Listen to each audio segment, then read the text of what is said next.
Assalomu alaykum hurmatli obunachilar, kanalimiz a'zolari. Mana hozir mana narsani ko'rib sizlarga video olgim keldi. Hop.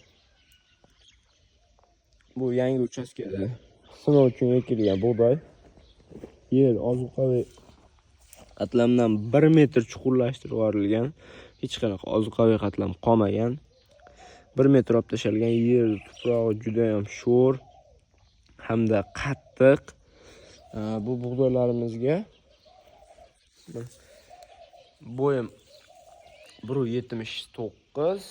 Bu bug'doylarimiz eng past joylari ko'kragimdan kelyapti.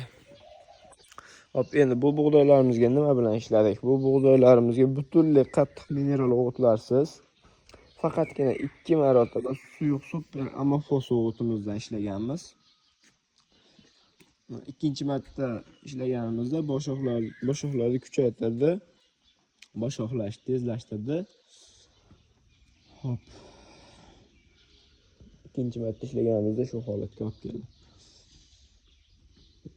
O'rtada o'ta sho'rli joy bor edi, u joyda ham o'stirgan.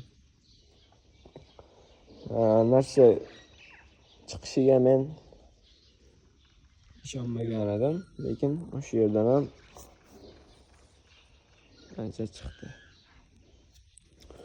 Bizni kuzatishda davom eting, agrachim siz bilan.